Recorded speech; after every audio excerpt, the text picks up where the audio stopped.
Serangga hantu pemakan jiwa berkata dengan tatapan dingin, "Tuanku, omong kosong apa yang Anda bicarakan dengannya? Jika Tuanku membutuhkan sumber dan keterampilan orang ini, bawahan ini akan langsung melahapnya, menangkapnya, dan menyerahkannya kepada Tuanku. Mengapa repot-repot berbicara dengannya? Membuang-buang waktu." "Itu benar, penguasa domain jiwa, ini adalah berkahmu bahwa Tuan Hades dapat menyukai aturan dan asal-usul dao Anda. Jika Anda belum menyerahkannya, tunggu apa lagi?" Ucap leluhur buaya Void juga berseru, niat membunuh yang tak terlihat terus muncul satu demi satu. Tentunya, selama Qin Chen memberi perintah, dia akan bertarung sampai mati untuk mendapatkan apa yang diinginkannya untuk Qin Chen. Di sampingnya, penguasa penjara hitam tercengang.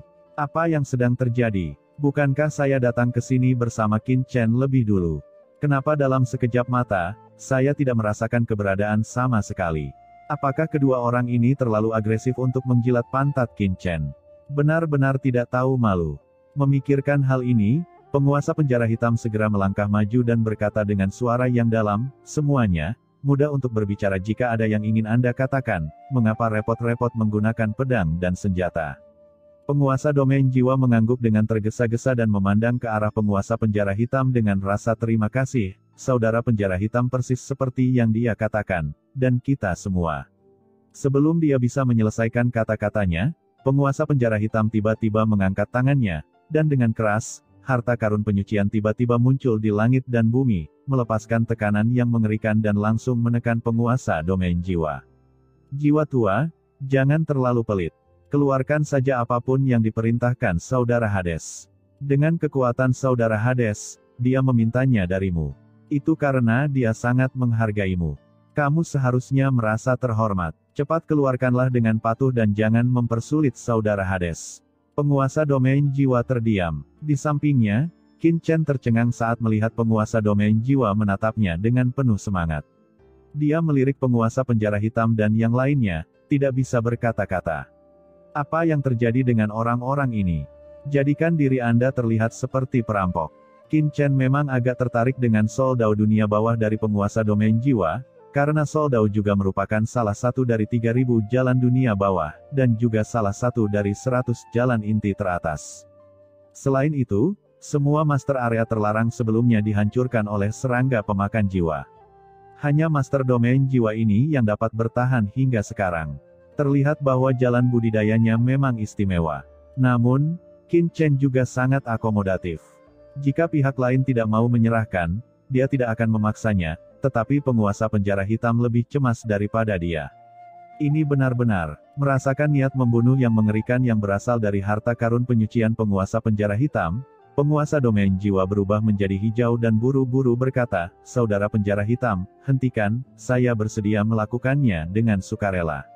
Saat dia berbicara, dia buru-buru mengambil jejak jalan aslinya dan menyerahkannya kepada Qin Chen bersama dengan sepotong batu giok hitam. "Saudara Hades, batu giok ini berisi aturan jalan dunia bawah yang saya kembangkan, serta kekuatan sumbernya. Saudara Hades mohon menerimanya." Ucap penguasa domain jiwa tampak gugup, karena takut bahwa Qin Chen tidak akan menerimanya.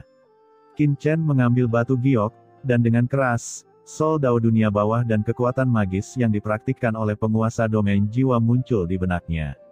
Berbagai pesan datang, dan Qin Chen tidak bisa menahan ekspresi terkejut di wajahnya. Harus dikatakan bahwa jalan jiwa yang dipraktikkan oleh penguasa domain jiwa memang terbilang luar biasa dan sangat berbeda dengan budidaya hantu biasa di dunia bawah. Pemahaman yang lebih jelas tentang jiwa muncul di benak Qin Chen. Ada beberapa perbedaan antara jalan jiwa di dunia bawah dan jalan jiwa di lautan kosmik. Samar-samar, Qin Chen merasa pikirannya menjadi lebih jernih. Aura samar transendensi rangkap 3 masih melekat di tubuh. "Hah, kultivasiku sepertinya selangkah lebih dekat." Gumam Qin Chen terkejut. Saat ini, dia lebih dekat dengan transendensi rangkap 3. Sebelumnya, dia dipromosikan secara fisik di Laut Mati. Sekarang, setelah memahami jalan jiwa dunia bawah, dia juga memiliki beberapa perasaan baru dalam perjalanan jiwa. "Hah, Tuan Hades, sepertinya dia baru saja mendapat pencerahan, dan kultivasinya sepertinya sedikit meningkat." Merasakan perubahan pada tubuh Qin Chen, semua orang yang hadir mengedipkan mata dan menunjukkan keterkejutan. "Saya khawatir, Ini adalah jenius legendaris. Sungguh suatu kehormatan bagi kami untuk mengikuti Anda. Ucap serangga pemakan jiwa hanya bisa menghela nafas. Penguasa penjara hitam tertegun. Leluhur buaya Void tercengang. Penguasa domain jiwa terkesima. Mereka bertiga memandang serangga dunia bawah pemakan jiwa dengan aneh. Apakah orang ini benar-benar bawahan seorang kaisar agung? Mengapa terlihat seperti anjing yang menjilati? Ayo pergi. Ucap Qin Chen berbicara dengan tenang dan dengan cepat bergerak menuju bagian dalam istana di sepanjang lorong aula utama. Penguasa penjara hitam dan yang lainnya segera mengikuti. Ketika Qin Chen dan yang lainnya pergi ke dalam istana di tanah terlarang Laut Mati dan mencari cara untuk pergi. Di Laut Mati yang luas di luar keramba Laut Mati. Lautan yang tak berujung melonjak. Ada beberapa orang kuat di tempat terlarang lainnya yang mencoba masuk ke dalamnya untuk menjelajah. Tetapi di sangkar Laut Mati ini, tidak ada orang kuat yang berani mendobrak ke tempat ini dengan mudah. Pada saat ini, sebuah puncak gunung kuno tergantung di pinggiran lautan tak berujung ini. Puncak gunung ini terdapat aula utama di puncak gunung. Di aula utama, seorang pembudidaya hantu parubaya mengenakan jubah hitam, dengan wajah pucat dan mata seperti elang hantu, duduk dengan mata tertutup, dengan gumpalan energi hantu mengerikan melonjak di tubuhnya. Udara terus mengalir masuk dan keluar dari tubuhnya seperti ratapan. Pada saat ini, sesosok tubuh tiba-tiba muncul di aula utama, membungkuk hormat kepada pembudidaya hantu parubaya, dan berlutut dengan satu kaki.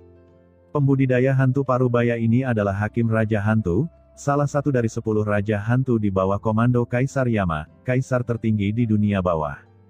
Hakim Raja Hantu membuka matanya, kilatan cahaya mengerikan melintas di matanya, dan dia berkata dengan dingin, "Bagaimana? Tuanku, memang ada beberapa pergerakan yang tidak biasa di Laut Mati tak berujung selama periode ini. Saya pergi menyelidiki banyak area keramba Laut Mati. Selama periode ini, terjadi kerusuhan yang berbeda dari biasanya. Alasan spesifiknya saat ini tidak diketahui. Kerusuhan Laut Mati," ucap Raja Hantu Hakim berdiri perlahan, dan energi hantu kebencian yang tak ada habisnya tiba-tiba mengalir ke dalam tubuhnya, dan bergumam, "Sepertinya Tuan Yama harus diberitahu tentang masalah ini sesegera mungkin." Sosok itu mengerutkan kening dan berkata, "Tuan Hakim, tahanan laut kematian ini kandangnya dibuat untuk memenjarakan tahanan yang tak terhitung jumlahnya di dunia bawah, jadi apa yang bisa terjadi? Saya tidak tahu mengapa Tuan Yama menempatkan Anda di sini. Sekarang dunia bawah sedang dalam kekacauan, Tuanku, dengan kekuatan Anda harus memperluas wilayah Anda dan menaklukkan dunia bawah. Hanya dengan cara ini Anda dapat mengharumkan nama Anda sebagai 10 Raja Hantu teratas." Sebelum dia bisa menyelesaikan kata-katanya, aura hantu yang mengerikan keluar, dan sosok itu tiba-tiba terlempar. Sosok itu ditutupi aura hantu hitam, dan melayang di udara kesakitan. "Tuanku, maafkan saya," terlihat raut kesakitan di wajah sosok itu. Hakim Raja Hantu memandangnya dengan dingin, "Kamu tidak boleh mengomentari perintah Tuan Yama sesuka hati. Tangani urusanmu dengan baik. Jika Tuan Yama mendengarnya, tidak ada yang bisa menyelamatkanmu." Dengan keras, sosok itu terjatuh ke tanah, dan buru-buru bangun dalam ketakutan. "Tuan, saya tahu kesalahan saya. Teruskan tugasmu." "Ya, baik tuanku," ucap sosok itu meraung, berubah menjadi asap hitam dan menghilang dengan cepat. Raja Hantu Hakim menatap dengan dingin ke Laut Mati yang luas di depannya dan bergumam, "Semua orang di dunia tahu bahwa Laut Mati ini adalah tempat pemenjaraan, memenjarakan langit, bumi, dan segala sesuatu di dunia. Tapi mereka tidak mengetahuinya. Tempat ini adalah tempat yang bahkan para kaisar kuno pun terobsesi dengan tempat ini. Apa sebenarnya yang ada di sana? Membuat kaisar dan yang lainnya memperhatikan ini selama ratusan juta tahun." Gumam Raja Hantu Hakim, matanya berbinar. Dan pada saat ini, di dunia bawah di kota Wuyue. Tempat ini adalah wilayah di bawah komando Kaisar Wuyue, salah satu dari 4 kaisar kuno dunia bawah, dan telah mengumpulkan banyak orang kuat di dunia bawah. Pada saat ini, di luar kota Wuyue, sosok gelap tiba-tiba muncul di sini. Sosok ini dipenuhi aura kematian yang tak ada habisnya. Selain aura kematian, ia juga membawa gumpalan aura iblis yang membuat jantung berdebar-debar. Matanya yang seputih darah berwarna abu-abu seperti orang mati. Kota 5 pegunungan suci. Sosok ini bergumam, dengan cahaya terang di matanya. "Menurut ingatan orang yang aku telan, ada 100 arena pertempuran di kota 5 pegunungan. Selama kamu memenangkan 100 kemenangan berturut-turut, kamu bisa menjadi pengawal pribadi di bawah komando Kaisar Dunia bawah 5 gunung. Saya hanya bisa menjadi pengawal pribadi di bawah komando 4 Kaisar Agung. Mungkin ada kesempatan untuk pergi ke Sungai Undet dan mendekati tempat tertinggi di dunia bawah. Berbicara tentang Sungai Undet, mata dari sosok yang selama ini selalu berwarna abu-abu ini tiba-tiba muncul jejak kehidupan yang sepertinya tidak ada di sana. Jejak emosi yang tak bisa dijelaskan melewati kedalaman mata abu-abu itu. Cian, kamu menungguku di Sungai Undet. Jangan biarkan keinginan Sungai Undet memusnahkanmu. Aku pasti akan menemukanmu sesegera mungkin dan menyelamatkanmu dari Sungai Undet. Gumam sosok ini mengepalkan tangannya dengan erat. Aura mengerikan keluar dari tubuhnya dan berubah menjadi lautan tak berujung, dengan tampilan penuh tekad. Jika Qin Chen ada di sini, dia pasti akan sangat terkejut, karena orang ini sebenarnya adalah Molly dan di sampingnya adalah leluhur iblis Luo, yang entah bagaimana berhasil datang ke dunia bawah, dan bahkan ke lokasi kota Wuyue. 100 kemenangan berturut-turut, saya pasti akan melakukannya. Gumam Molly maju selangkah dan tiba-tiba menghilang di sini. Di kawasan terlarang Laut Mati. Di aula istana yang luas. Saat Qin Chen terbang, dia merasakan batasan rahasia di sekelilingnya. Gangguan, pembunuhan, kegilaan, kepercayaan, kebebasan. Saat Qin Chen mengetahui lebih banyak tentang pola rahasia di sekitarnya, semakin jelas dia memahami aura pembunuh di aula istana. Saya selalu berpikir bahwa niat membunuh di Laut Mati adalah pembunuhan murni, tetapi sekarang setelah saya melihat istana ini, saya memahami bahwa pembunuhan bukanlah penyebab utama. Tatanan yang sebenarnya diwakili oleh istana ini adalah kekacauan, dan membunuh bukanlah akhir, itu hanya sebuah cara dan proses.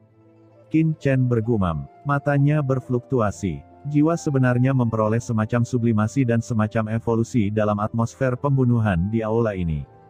Membunuh bukanlah tujuannya. Pembunuhan murni hanya akan mengubah seseorang menjadi iblis yang tidak punya pikiran dan akhirnya membawanya ke kegilaan. Namun jika Anda membunuh demi kebaikan, Anda bahkan bisa menciptakan dunia yang damai. Bagi para pembunuh di dunia ini, hukuman mati hanya untuk menjaga keadilan. Jika tidak ada hukuman mati dan para pembunuh dibiarkan bebas, apakah adil bagi mereka yang dilanggar?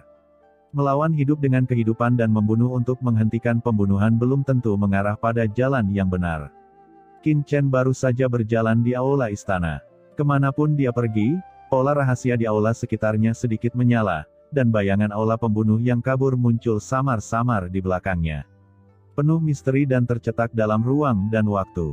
Di belakang Qin Chen, penguasa penjara hitam, serangga pemakan jiwa, leluhur buaya Void, dan penguasa domain jiwa yang mengikutinya sepanjang jalan semuanya ketakutan di dalam hati dan menunjukkan keterkejutan di wajah mereka.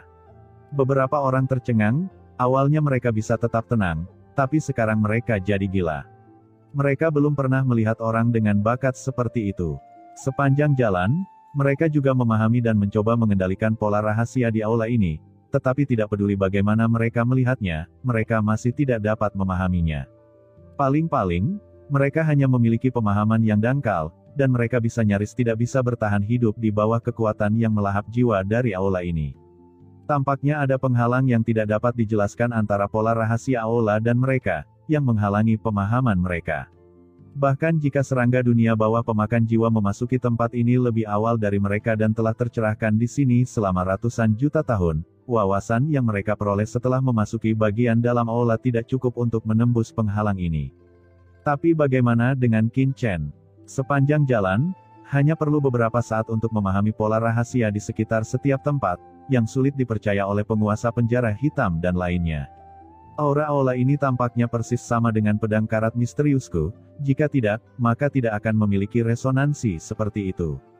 Jadi, benda ini juga disebut sebagai harta karun Dewa Laut saat itu.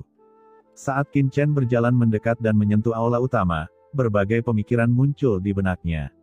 Dan mengandalkan daya tarik pedang karat misterius, Qin Chen dengan cepat masuk jauh ke aula.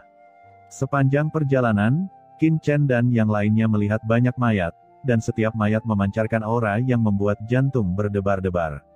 Dan mayat-mayat ini membuat penguasa penjara hitam semakin ketakutan. Begitu banyak orang kuat yang mati di sini. Bisakah mereka keluar hidup-hidup? Untuk sesaat, mata semua orang tertuju pada Qin Chen di depannya. Penguasa penjara hitam dan yang lainnya tiba-tiba memahami keramah tamahan serangga dunia bawah pemakan jiwa sebelumnya. Bahkan jika dia sekarang telah menembus alam puncak transendensi rangkap 3, mustahil baginya untuk meninggalkan tempat ini hidup-hidup. Lagi pula, bahkan beberapa orang yang masuk ke tempat ini saat itu adalah seorang ahli tingkat semi-kaisar. Namun karena Qin Chen, semuanya menjadi berbeda. Berdasarkan pemahaman Qin Chen tentang pola rahasia aula, mungkin ada harapan untuk menguasai pola rahasia aula, dan bukan tidak mungkin untuk membawanya pergi saat itu. Memikirkan hal ini, penguasa penjara hitam tiba-tiba tidak bisa menahan diri. Alasan mengapa dia bisa mengikuti Qin Chen hanya karena dia memiliki beberapa perjanjian dengan Qin Chen. Hubungan keduanya sebenarnya tidak solid. Anda harus menemukan cara untuk terhubung secara emosional. Dengan pemikiran di benaknya, penguasa penjara hitam buru-buru melangkah maju. Mengeluarkan buah gelap, dan berkata dengan senyuman tersanjung, "Saudara Hades, apakah Anda haus? Saya punya buah gelap di sini, yang diproduksi di gunung penjara hitam tempatku berada. Buah ini dibawa dari dunia bawah ke tempat terlantar pada tahun-tahun yang lalu. Sekarang hanya tersisa satu ini, dan terpelihara dengan sangat baik. Bagaimana kalau Anda mencobanya?" Ucap penguasa penjara hitam, dan langsung meletakkan buah itu ke tangan Qin Chen, karena takut Qin Chen tidak akan menerimanya. Qin Chen melirik buah gelap ini, ada pola gelap yang mekar di atasnya, dan ada aroma samar, dan dia tidak bisa menahan kedutan di sudut mulutnya. Buah dari tanah terbengkalai yang dibawa dari gunung penjara hitam di dunia bawah. Sudah berapa tahun? Saya khawatir itu akan membatu bukan? Seolah-olah dia tahu apa yang dipikirkan Qin Chen, penguasa penjara hitam buru-buru menjelaskan, "Saudara Hades, meskipun buah ini memiliki sejarah panjang, buah ini terpelihara dengan sangat baik. Aturannya belum berlalu. Cobalah dan saya jamin bahwa buah itu belum kadaluarsa. Dan buah ini, bahkan Kaisar Agung pernah meminta untuk membayar upeti sesuai zamannya. Jika tidak percaya tanyakan pada leluhur buaya Void." "Oh, Kaisar meminta upeti," ucap Qin Chen, hatinya tergerak, dan dia menggigitnya. Kriuk, dagingnya kencang. Meski sudah melewati ratusan juta tahun, namun tidak melunak sama sekali. Sebaliknya, justru sangat renyah dan lezat. Selanjutnya daging buah dengan cepat berubah menjadi air sari buah. Mengalir ke seluruh tubuh, dan seluruh tubuh seketika menjadi sangat transparan, seolah-olah ada kotoran di dalam tubuh yang telah dikeluarkan. Aura jalan besar yang tak bisa dijelaskan beredar di tubuh Qin Chen. "Buah yang bagus," ucap Qin Chen tidak bisa tidak mengaguminya. Setelah makan buah ini, pikiran dan penglihatannya semakin jernih. "Sungguh luar biasa. Hehe, menurut saudara Hades itu bagus. Jika kita bisa kembali ke dunia bawah di masa depan, saya akan memberikannya kepada saudara Hades tepat waktu setiap era setelah buah gelap neter matang." Ucap penguasa penjara hitam tersenyum, mulutnya terbuka lebar. "Kamu sangat baik," ucap Qin Chen memandang penguasa penjara hitam sambil tersenyum dan menepuk bahunya dengan lembut. Penguasa penjara hitam menjadi kaku. Dia adalah salah satu dari 3 raksasa di tanah terbengkalai. Kapan dia pernah ditepuk bahunya seperti ini?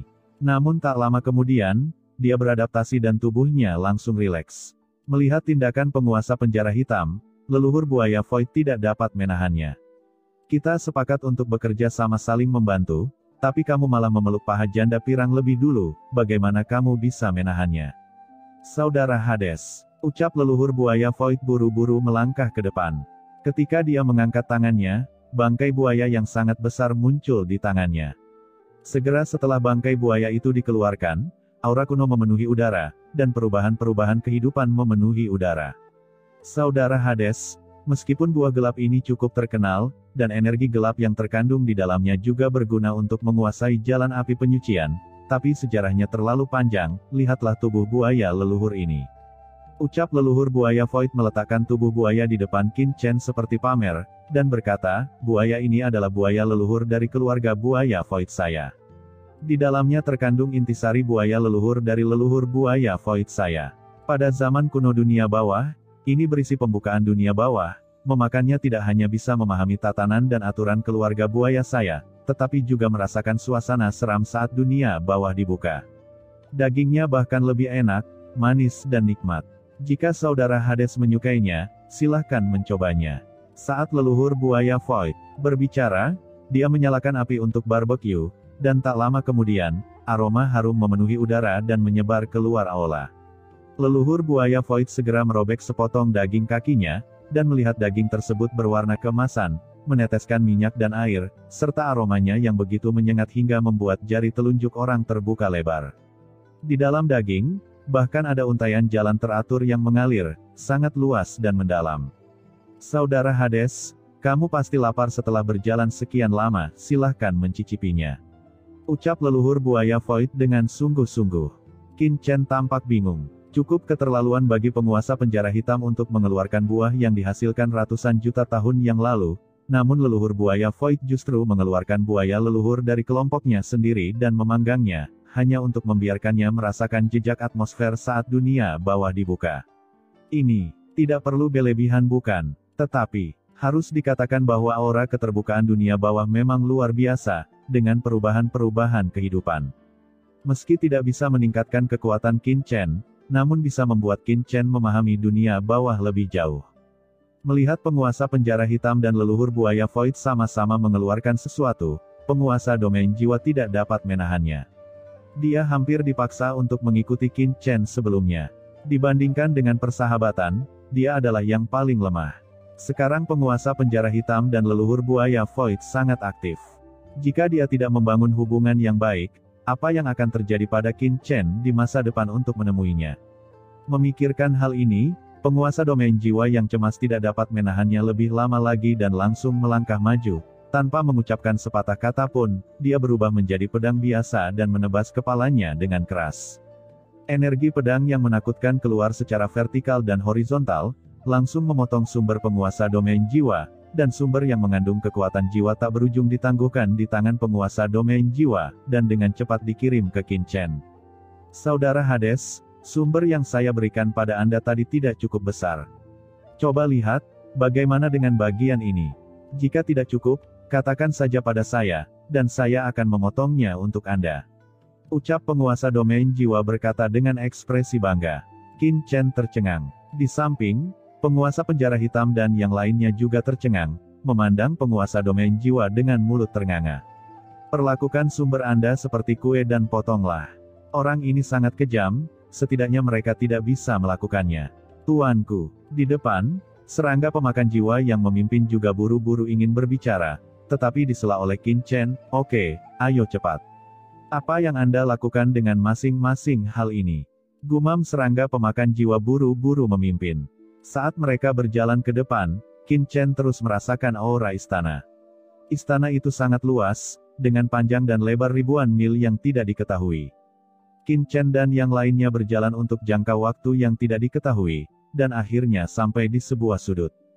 Tuanku, ada aula utama di depan ini, yang sepertinya merupakan inti dari istana ini. Setelah saya tidak dapat bertahan di sini, saya mundur ke aula utama sebelumnya. Ucap serangga pemakan jiwa berkata dengan tergesa-gesa. Oh, mata Qin Chen berkedip, inti dari istana. Serangga pemakan jiwa melanjutkan, tuanku, istana ini sangat aneh, memanjang ke segala arah. Setelah siapapun masuk, mereka akan muncul di aula dasar dimanapun di istana, dan saat mereka terus masuk lebih dalam, mereka akan sampai ke aula inti ini. Penindasan terhadap jiwa di sini jauh lebih mengerikan daripada di daerah sekitarnya. Saya khawatir, saat itu beberapa orang akan terjatuh di aula ini. Ucap serangga pemakan jiwa dengan suara yang dalam. Ayo masuk dan melihat. Ucap Qin Chen tidak membuang waktu dan memimpin beberapa orang ke ujung lorong di depan. Begitu dia memasuki aula utama, Qin Chen merasakan kekuatan melahap jiwa datang darinya, memang lebih kuat dari istana sebelumnya, tapi jauh dari mengerikan. Hah, kenapa aura di tempat ini menjadi lebih lemah? Ucap serangga pemakan jiwa juga mengeluarkan suara kejutan. Saat ini, mata Qin Chen sudah melihat ke tengah aula, yang merupakan aula segi 8. Seluruh aula dikelilingi oleh garis dan ukiran yang rumit, dan setiap garis memiliki kesan berat. Sekilas saja pada baris-baris ini memberi Qin Chen perasaan mengerikan bahwa jiwanya akan terkoyak. Tempat yang aneh. Gumam Qin Chen terkejut, dia melihat ke tengah aula pada saat yang sama. Dia melihat kotak gelap besar di tengah aula. Sekelompok orang telah berkumpul di alun-alun. Di saat ini, sekelompok orang ini saling berhadapan di aula utama. Apa yang sedang dilakukan pada platform batu di tengah? Di depan platform batu, ada beberapa orang kuat yang memancarkan aura mengerikan. Salah satunya adalah leluhur Jia Luoming, dan yang lainnya adalah leluhur Yan Hun. Leluhur Wan Guming juga ada di sana. Kelompok orang ini sebenarnya mereka semua tiba sebelum Qin Chen. Mengapa mereka begitu cepat? Jejak keraguan muncul di hati Qin Chen. Selain itu, di antara pemimpinnya ada seorang lelaki kuat yang memancarkan aura kuno, kulitnya sekeras batu, dan auranya lapuk, seolah-olah dia akan mati, tetapi aura yang keluar dari tubuhnya sangat luar biasa, dalam dan mengerikan.